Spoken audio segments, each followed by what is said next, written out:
கடவுளின் அன்பும் அமைதியும் கிறிஸ்துவின் அருளும் தூய ஆவியின் நட்புறவும் உங்கள் அனைவரோடும் இருப்பதாக.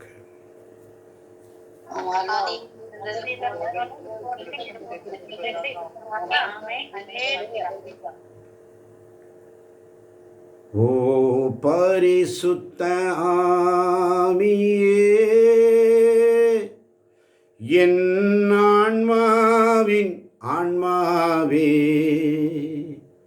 உம்மை ஆராதனை செய்கிறோம். இறைவா ஆராதனை செய்கிறோம். ஓ பரிசுத்த ஆவியே, என் ஆன்மாவே உம்மை ஆராதனை செய்கிறோம். இறைவா ஆராதனை செய்கிறோம்.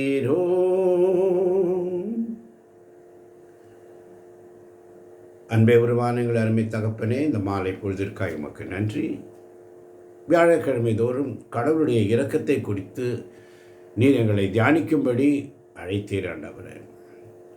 அழைத்தீரே உம்முடைய சேவைக்கு, அதை நான் மறப்பேனா? எஜமானனே எஜமானனே எஜமானனே எஜமானனே, என் இயேசு ராஜனே, எண்ணமெல்லாம் ஏக்கமெல்லாம் உம் சித்தம் செய்வதுதானே.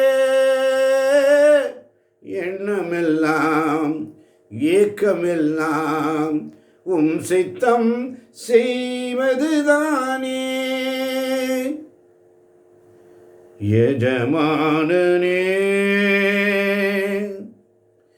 எஜமானனே, என் இயேசு ராஜனே, உயிர் வாழும் நாட்களெல்லாம், நான் உயிர் வாழும் நாட்களெல்லாம் உம்மைத்தான் நேசிக்கிறேன். நான் உயிர் வாழும் நாட்களெல்லாம் உம்மைத்தான் நேசிக்கிறேன். அழைத்தீரே உம் சேவைக்கு, என்னை அழைத்தீரே உம் சேவைக்கு, அதை நான் மறப்பேனோ? அதை நான் மறப்பேனோ? எஜமானனே எஜமானனே, என் இயேசு ராஜனே. கடவுளின் இரக்கத்தை குறித்து ஒரு சில வேத வசனங்களை வைத்து தியானிப்போம்.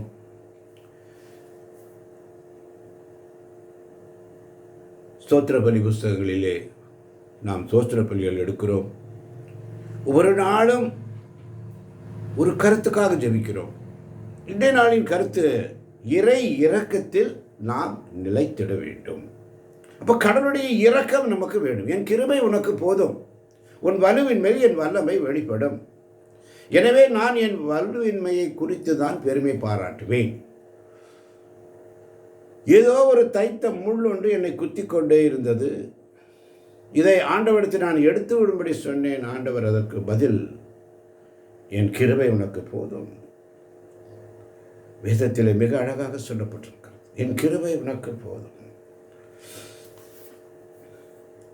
ஏசாயா 54ஆம் அதிகாரம் 7ஆம் வசனம் மிக அழகாக சொல்லும். ஏசாயா 54:7 வாசிக்க கேட்போமா? ஏசாயா 54. ஆமென். நொடி பொழுதே நான் உன்னை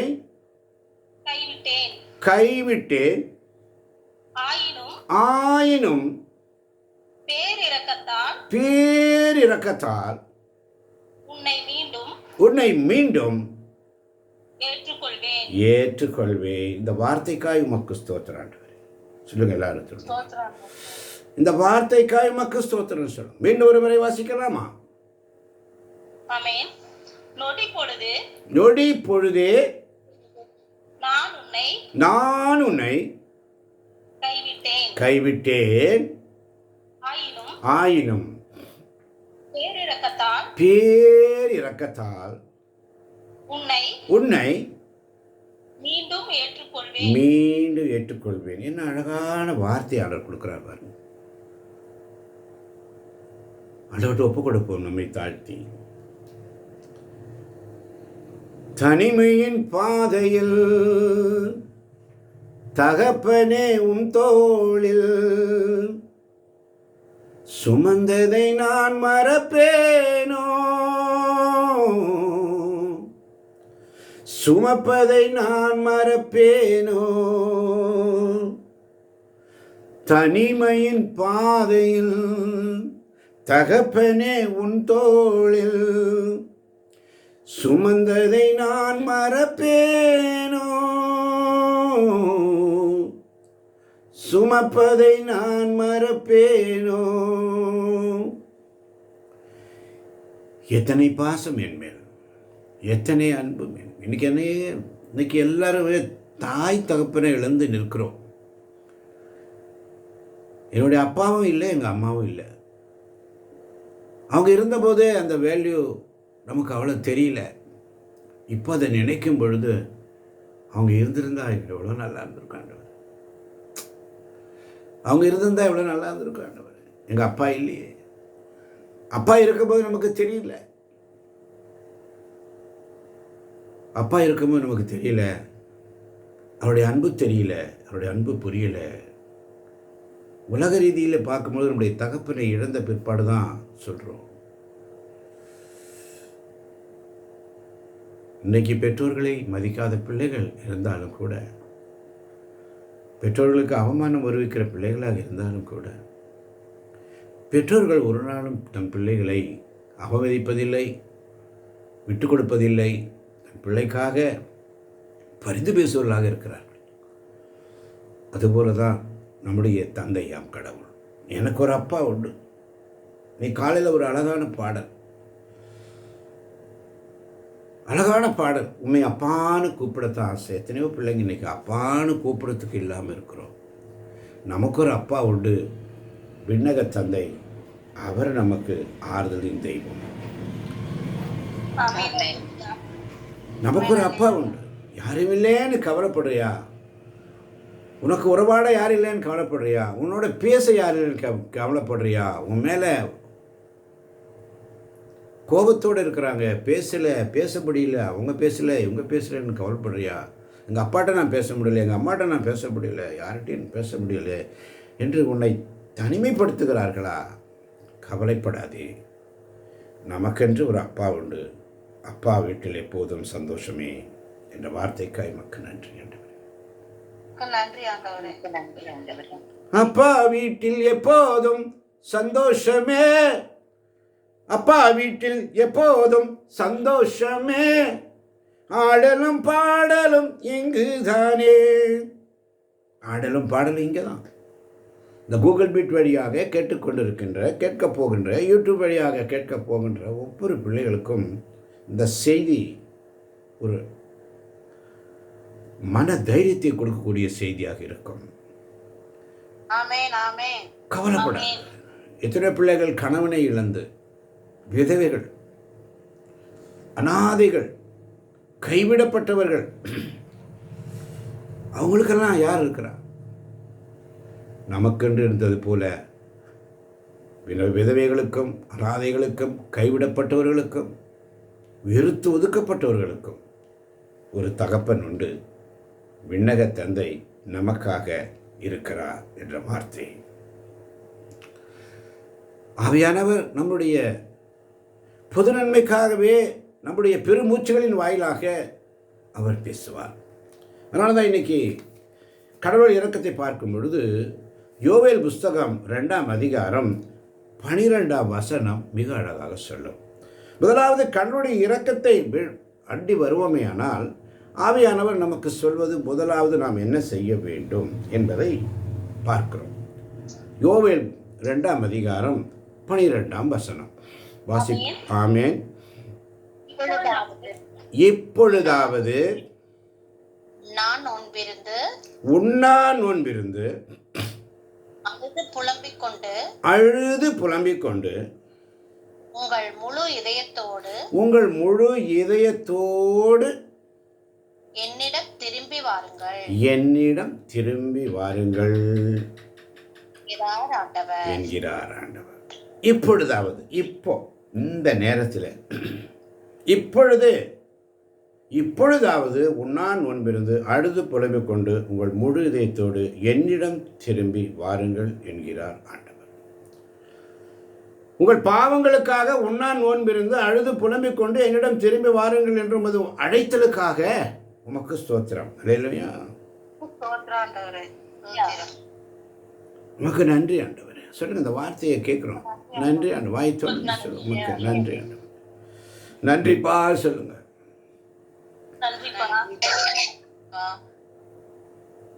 உங்கள் பாவங்களுக்காக வாசிக்கலாமா அந்த 697 சோத்திரப்பலி? யாராவது ஒருவர்? ஆமென். உங்கள் பாவங்களுக்காக உண்ணா நோன்பிருந்து அழுது புலம்பிக் கொண்டு என்னிடம் திரும்பி வாருங்கள் என்ற உமது அழைத்தலுக்காக உமக்கு ஸ்தோத்திரம். ஆமென். உங்கள் பாவங்களுக்காக உண்ணா நோன்பிருந்து பட்டினி இருக்க சொல்லலை. பட்டினி இருக்க சொல்ல. இந்த நோன்பு இருப்பது என்றால் சில பேரெல்லாம் பட்டினி இருக்கிறார். பட்டினி அது. உண்ணா நோன்பு என்ன? பாவங்களுக்காக மனம் வருந்தி அவருடைய சமூகத்தில் அழுது புலம்பிக் கொண்டு அவர்கிட்ட வரணும். அதுதான் உண்மையான நோன்பு. அல்லேலூயா. உங்கள் முழு இதயத்தோடு அவர்கிட்ட உட்காரணும். அதுதான் நோன்பு. அல்லேலூயா. நம்மெல்லாம் ஃபாஸ்டிங் இருக்கிறோம் சொல்லிட்டு நோன்பு இருக்கிறோம் சொல்லிட்டு பட்டினி. அது பட்டினி இருக்க வேண்டிய அவசியமே இல்லை. அதனால தான் 13ஆம் வசனம் மிக அழகாக சொல்லுகிறது, நீங்கள்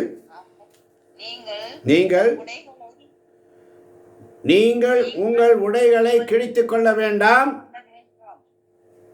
இதயத்தை கிழித்துக் கொண்டு உங்கள் கடவுளாகிய ஆண்டவரிடம் திரும்பி வாருங்கள். உங்கள் கடவுளாகிய ஆண்டவரிடம் திரும்பி வாருங்கள். அவர் அருள் நிறைந்தவர், இரக்கம் மிக்கவர், நீடிய பொறுமை உள்ளவர், பேரன்பு மிக்கவர், செய்ய கருதிய தீங்கை குறித்து மனம் மாறுகின்றவர். அல்லேலூயா.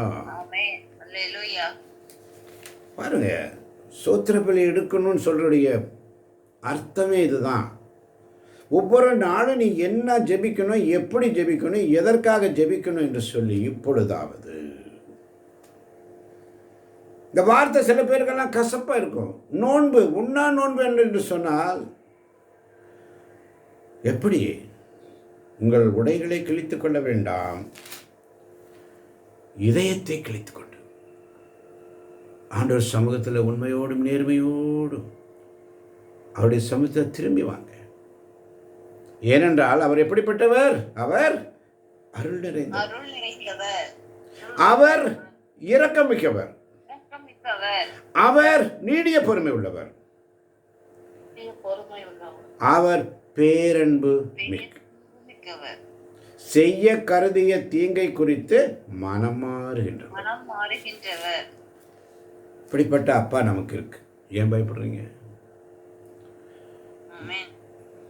ஏன் பயப்படுறீங்க? இப்படிப்பட்ட அப்பா நமக்கு இருக்கும்போது ஏன் பயப்படுறேன்? எனக்கு அப்பா இல்லையே, கவலைப்படுறேன்.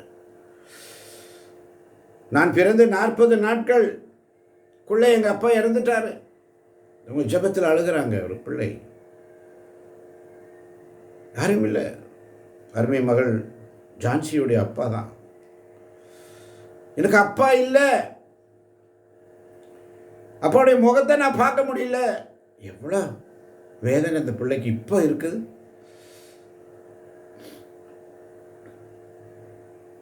அப்பான்னு கூப்பிடக்கூடிய அந்த பாக்கியத்தை எனக்கு கிடைக்கலையே.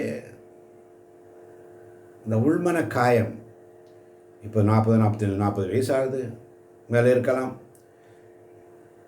அந்த வயசில் ஆண்டவரை தேடுறோம், எங்கள் அப்பாவை பார்க்க முடியலையே என்ற கவலை.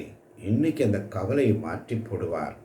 உனக்கு ஒரு அப்பா உண்டு, அவர் நம்முடைய பரமபிதா. அப்பான்னு சொல்லி கூப்பிடக்கூடிய புத்திர பாக்கியத்தை நமக்கு கொடுத்திருக்கிறார். நாம் கடவுளுடைய பிள்ளைகள், அவர் மேய்க்கும் ஆடுகள். அல்லேலூயா. எனவே ஆண்டவருடைய சமூகத்தில் உண்மையோடும் நேர்மையோடும் வாசிக்கலாம். அடுத்த ஸ்தோத்திர பலி யாராவது ஒருவர்? ஆமென். ஆமென். நல்லவர் 7 முறை விழுந்தாலும் நல்லவர் 7 முறை விழுந்தாலும் எழுந்து நிற்பர். எழுந்து நிற்பர். பொல்லார் துன்பம் வந்தவுடன் விழுந்து விடுவர். பொல்லார் துன்பம் வந்தவுடன் விழுந்து விடுவர். இப்படிதான் என்ற உமது வார்த்தைக்காக உமக்கு ஸ்தோத்திரம். வார்த்தை கிடைச்சிருச்சு, ஸ்தோத்திரம் சொல்லிட்டீங்க. அதோடு முடிஞ்சிச்சா ஸ்தோத்திர பலி? முடியலையே, அங்கே தாங்க ஆரம்பிக்குது. நல்லவர் 7 முறை விழுந்தாலும் எழுந்து நிற்பார்கள். பொல்லார் துன்பம் வந்தவுடன் விழுந்து விடுவார்கள். ஒரு வேதனை வந்துச்சு, ஒரு பாடு வந்துச்சுன்னா ஆண்டரை மறுதளிச்சுட்டு போயிடும். அல்லேலூயா.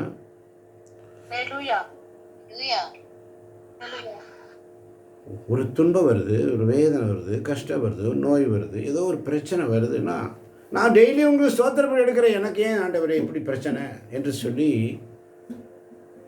வேதனைப்படுறோம். அதனால தான் இங்கே வசனம் அழகாக சொல்லுது. நீதிமொழிகள் 24ஆம் அதிகாரம் 16ஆம் வசனம் வாசிக்க கேட்போம். நீதிமொழிகள் 24:16. ஆமென். நல்லவர் 7 முறை விழுந்தாலும் நல்லவர் 7 முறை விழுந்தாலும் எழுந்து நிற்பர். எழுந்து நிற்பர். பொல்லார் துன்பம் வந்தவுடன் விழுந்து விடுவர். விழுந்து விடுவர். அல்லேலூயா. அல்லேலூயா. இயேசுவுக்கு நன்றி. நல்லவர் 7 முறை விழுந்தாலும் எழுந்து நிற்பர். பொல்லார் துன்பம் வந்தவுடன் விழுந்து விடுவர். மிக அழகாக சொல்லப்பட்டிருக்கிறது. மீண்டும் ஒரு முறை வாசிக்கலாம். நீதிமொழிகள் 24:16. நல்லவர் 7 முறை விழுந்தாலும் 7 முறை விழுந்தாலும் எழுந்து நிற்பார். எழுந்து நிற்பார். பொல்லார் துன்பம் வந்தவுடன் விழுந்து விடுவர். விழுந்து விடுவர். அல்லேலூயா.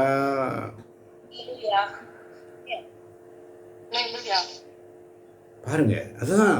அப்போ இந்த வார்த்தையை நமக்கு கொடுத்துட்டார், உமக்கு ஸ்தோத்திரம் சொல்லிட்டோம். ஆனால் நாம் ஆண்டவர் சமூகத்தில் எப்படி இருக்கிறோம்? ஒரு துன்பம் வந்ததும் ஆண்டவர் விட்டு விலகிறோமா? ஒரு பிரச்சனை வந்ததும் ஆண்டவர் விட்டு விலகிறோமா? இயேசு சொல்வார், உங்களை நான் நண்பர்கள் என்றேன், உங்களை நான் நண்பர்கள் என்றேன். நட்பு அவ்வளோ பெருசு. ஆனால் யார் என்னை கைவிட்டாலும் என் இயேசு கைவிட மாட்டார் என்ற விசுவாசம் நமக்குள் இருக்கும் பொழுது ஒரு பிரச்சனை வராது. ஆமென்.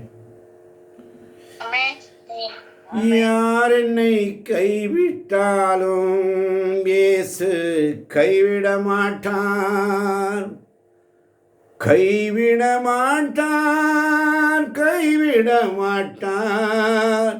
இயேசு கைவிட மாட்டார்.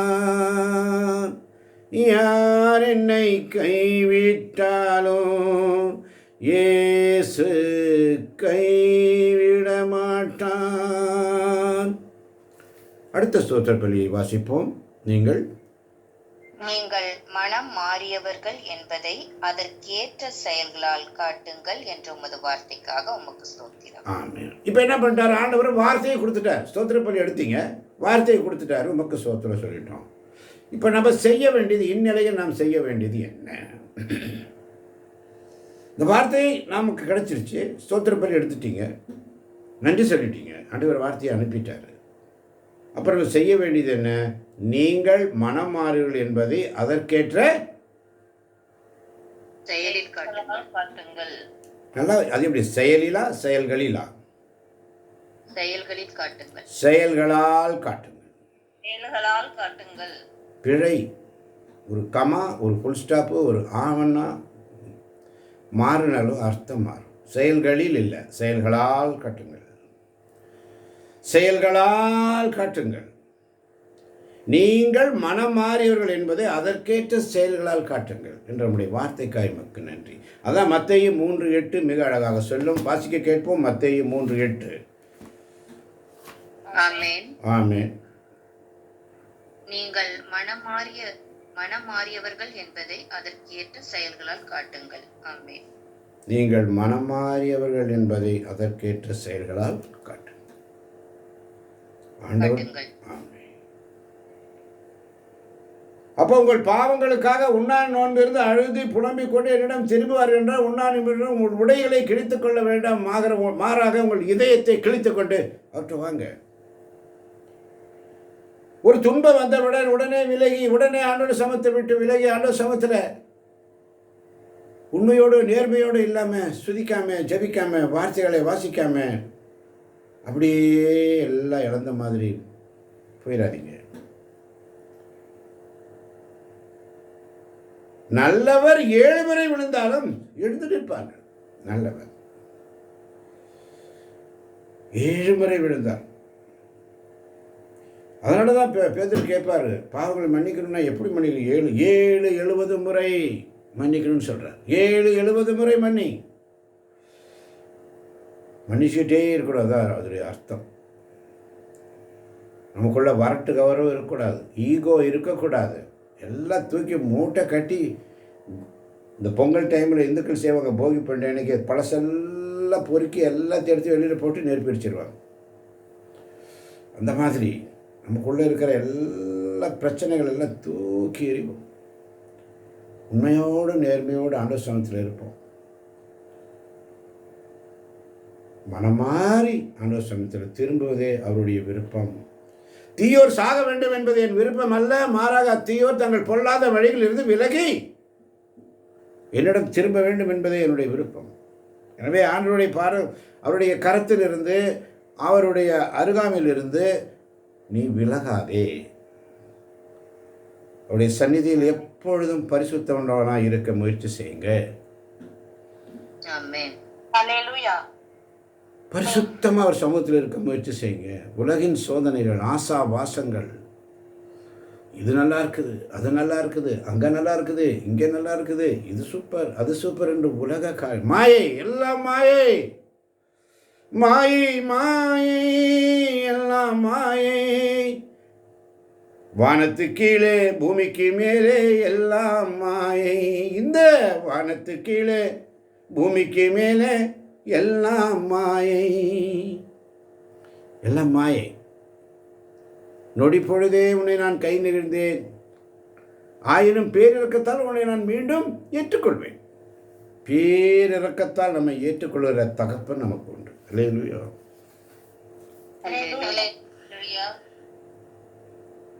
நொடி பொழுதே நான் உன்னை கைவிட்டேன், ஆயினும் பேரிறக்கத்தால் உன்னை மீண்டும் ஏற்றுக்கொள்வேன். அடுத்த ஸ்தோத்திர பலியில் வந்திருக்குது பாருங்க. அல்லேலூயா. இந்த வார்த்தையை ஆண்டவர் முதல்ல கொடுத்துட்டார். இயேசுவுக்கு நன்றி. சோர்ந்து போகும் நேரங்களெல்லாம் மார்போடு அணைத்துக் கொண்டீரே. நான் சோர்ந்து போகும் நேரங்களெல்லாம் மார்போடு அணைத்துக் கொண்டீரே.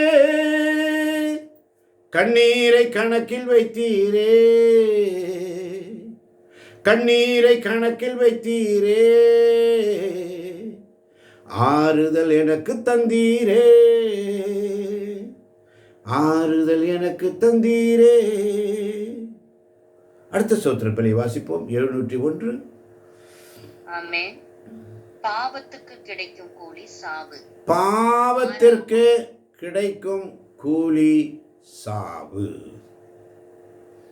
மாறாக கடவுள் கொடுக்கும் அருள் கொடை நம் ஆண்டவர் கிறிஸ்து இயேசுவோடு இணைந்து வாழ்வது. மாறாக கடவுள் கொடுக்கும் அருள் கொடை நம் ஆண்டவர் கிறிஸ்து இயேசுவோடு இணைந்து வாழ்வது என்ற நம்முடைய வார்த்தைக்காக உமக்கு ஸ்தோத்திரம். ஆண்டவர் ஸ்தோத்திரம் சொல்றது என்ன, வாயில் என்ன, நல்ல சத்தமா தான் சொல்லுங்களேன். உமக்கு ஸ்தோத்திரம். உமக்கு ஸ்தோத்திரம். உமக்கு ஸ்தோத்திரம். ஒரு ரோட்ல போயிட்டு இருக்கிறீங்க, ஒரு கல் அடிபட்டுருச்சு, வலி வருது, எப்படி கத்துறோம்? அப்பா, ஐயோ, அம்மான்னு கத்துறோம். அப்ப அந்த சத்தம் அங்க எப்படி வருது? அடிபட்டு இருக்குது. இங்க ஆண்டவர் சமூகத்துல அவரை கூப்பிடுறதுக்கு உங்களுடைய வாய்கள் திறந்திருக்கும். வாயை விரிவாக திற, நான் அதை நிரப்புவேன். நிரப்புவேன். ஆமென். அல்லேலூயா. அவருடைய வாயை நீ திறக்கணும். ஏன் பம்மத சுதந்திரமா நில்லு. ஆண்டவர் கர்த்தருடைய எளிய சொல்லுவார், நான் கர்த்தருடைய சமூகத்தில் நிற்கிறவன், நான் யாருக்கு அஞ்ச வேண்டும்? பேதுருவை ஏவாறு சிறையில் அடைக்குவதற்கு முன்னாடி சொல்லுவாங்க, நாசரேயனாகிய இயேசு கிறிஸ்துவின் நாமத்தினால் நாங்கள் பறைசாற்றுகிறோம், நாங்கள் கண்டதையும் கேட்டதையும் பறைசாற்றாமல் எங்களால் இருக்க முடியாது. உங்களுக்கு அஞ்சுவதா, கடவுளுக்கு பயப்படுவதா, யாருக்கு அஞ்ச வேண்டும்? நீங்களே முடிவெடுங்க. தைரியமா சொல்றாங்க. அல்லேலூயா. அல்லேலூயா. அல்லேலூயா. அல்லேலூயா. உங்கள் அன்பு கபடற்றதா இருக்கட்டும். உங்கள் அன்பு கபடமில்லாம இருக்கணும். ஆமென். ஆமென். அதனாலதான் சகாயராணி வாசிச்சாங்க. இவர்கள் அந்த ஸ்தோத்திர பலி வாசிமா, இவர்கள்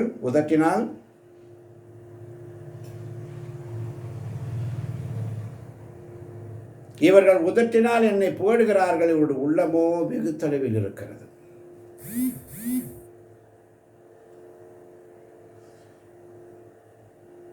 வாசிக்கலாம் அந்த ஸ்தோத்திர பலியை. அதுதான் வாசிச்சாங்க. இவர்கள் உதட்டினால் என்னை புகழ்கிறார்கள், உள்ளமோ வெகு தொலைவில். இப்போ ஆண்டவருடைய வார்த்தைக்கு ஸ்தோத்திரம் சொல்லியாச்சு, ஸ்தோத்திர பலியை எடுத்தாச்சு. இப்போ அந்த வார்த்தையை மறுபடியும் தியானிக்க எங்கே போய்விட்டோம்? இதுதான் நம்முடைய வீக்னஸ். கடமைக்காக 10 ஸ்தோத்திர பலி எடுத்தேன், என் வேலை முடிஞ்சிச்சுன்னு போயிடக்கூடாது. கடமைக்காக 3 அருந்தமரியை சொன்னேன், என் வேலை முடிஞ்சிச்சு போயிடக்கூடாது. கடமைக்காக நான் ஜெபம் சொல்லிட்டேன், போயிடக்கூடாது. கடமைக்காக நான் ஒரு பாட்டு பாடிட்டேன், என் வேலை முடிஞ்சிச்சு போயிடக்கூடாது. இறுதி வரை. அல்லேலூயா. அல்லேலூயா. இறுதி வரை அவர் சமூகத்தில் உண்மையோடு நேர்மையோடு இருக்கணும். ஆமென். ஆமென். இறுதி வரை உங்களுடைய வாய் அசைஞ்சிட்டே இருக்கணும், அசை போட்டுட்டே இருக்கணும். ஆண்டோடைய வார்த்தையை அசை போட்டுட்டே இருக்கணும். ஆமேன். அல்லேலூயா. இயேசுவே ஸ்தோத்திரம் ஆண்டவரே, நன்றி ஆண்டவரே, நன்றி ஆண்டவரே, நன்றி. உங்களுடைய உள்ளம் அப்படியே பற்றி எரியவில்லையா? ஆமென். ஆண்டோடைய வார்த்தையை தியானிக்கும் போது உங்கள் உள்ளம் பற்றி எரியணும். ஆமென். அப்ப பாவத்துக்கு கிடைக்கும் கூலி சாவு, மாறாக கடவுள் கொடுக்கும் அருள் கொடை நம் ஆண்டவர் கிறிஸ்து இயேசுவோடு இணைந்து வாழ்வது என்ற 9 வார்த்தை. அல்லேலூயா. அல்லேலூயா. அதுதான் ரோமருக்கு எழுதிய திருமுகம் 6ஆம் அதிகாரம் 23ஆம் வசனம். வேகமாய், நேரம் குறைவாக இருக்கிறது. ரோமர். ஆமென். கிடைக்கும். வாசிமா ஜான்சி. ஆமென். பாவத்துக்கு கிடைக்கும் பாவத்துக்கு கிடைக்கும் கூலி சாவு. கூலி சாவு. அவ்வளவுதான். பாவத்துக்கு கிடைக்கும் கூலி சாவு.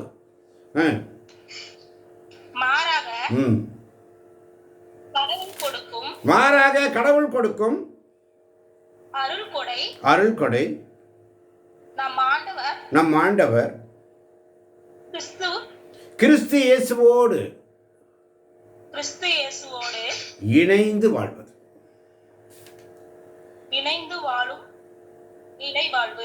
ஆமென். இப்படி நிலை வாழ்வு, நிரந்தரமான வாழ்வு. ஆமென்.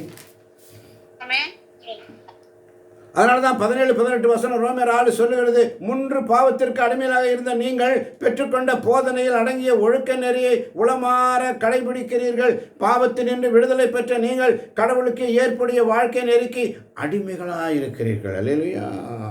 அதற்காக கடவுளுக்கு நன்றி என்று தூய பவுல் அழகா சொல்வார். ஆமன் வாழ்ந்தவர்களே, பாவத்திற்கு கிடைக்கும் கூலி சாவு. அதனால தான் 22ஆம் வசனம் இப்போ சொல்லப்படுகிறது. ஆனால் இப்பொழுதே 22ஆம் வசனம். ஆமென். ஆமென். ஆனால் இப்பொழுது நீங்கள் பாவத்தினின்று விடுதலை பெற்று கடவுளுக்கு அடிமைகள் ஆகிவிட்டீர்கள். இதனால் நீங்கள் காணும் பயன் தூய வாழ்வு. இதன் முடிவு நிலைவாழ். ஆமென். இந்த வார்த்தைக்காய் உமக்கு நன்றி. இந்த வார்த்தைக்காய் உமக்கு நன்றி சொல்லுங்க. ஸ்தோத்திரம் ஆண்டவரே சொல்லுங்க. அப்போ நம்மளாம் இன்னைக்கு பாவத்திலிருந்து விடுதலை பெற்று கடவுளுக்கு அடிமைகளாகி விட்டோம். அன்னை மரியாதை போல இதோ உன்னுடைய அடிமை, உன்னுடைய சித்தத்தின்படி எனக்காகட்டும், என் சித்தம் அல்ல. நம்மளை தாழ்த்தி ஒப்புக் கொடுப்போம். குயவனே உன் கையில் களிமண்ணா உடைத்து உருவாக்குமே, உன் சித்தமல்ல என் சித்தம் நாதா, உன் சித்தமல்ல என் சித்தம் நாதா, உடைத்து உருவாக்குமே. என்னை உடைச்சி உருவாக்குங்க ஆண்டவரே. உடைங்கப்பா. உடைந்து போயிருக்கிற ஆண்டவரே, நொறுக்கப்பட்டிருக்கிறேன் ஆண்டவரே. என் பாவங்களின் நிமித்தம் நான் இன்று நொறுக்கப்பட்டிருக்கிறேன். தேவையில்லாத பாவ சிந்தனைகள், பாவ இச்சைகள் மூலம் நான் நிர்மூலமாக்கப்பட்டிருக்கிறேன் ஆண்டவரே. இதோ தாவீது சொன்னதை போல உம்முடைய தூய ஆவியை என்னிடமிருந்து எடுத்து விடாதே. உம்முடைய ஊழியத்திலிருந்து என்னை தள்ளிவிடாதே. உம்முடைய திருமுன்னிலிருந்து என்னை தள்ளிவிடாதே. உம்முடைய தூய ஆவியை என்னிடமிருந்து எடுத்து விடாதே. பாவத்துக்கு கிடைக்கும் கூலி சாவு என்பதை நீர் எங்களுக்கு அறிவித்தீர் ஆண்டவரே. இதோ எங்களுடைய பாவ வாழ்க்கையிலிருந்து நாங்கள் மீண்டும் மனம் திரும்பி உம்முடைய சமூகத்தில் வந்து உண்மையோடும் நேர்மையோடும் உமக்கு ஒளி செய்கிற பிள்ளைகளாக நாங்கள் வாழ அருள் தர வேண்டும் என்று நாசரேயனாக இயேசு கிறிஸ்துவின் நாமத்தில் வேண்டி ஜெபிக்கிறோம் எங்கள் ஜீவனுள்ள நல்ல தகப்பனே. ஆமேன், ஆமேன், ஆமேன்.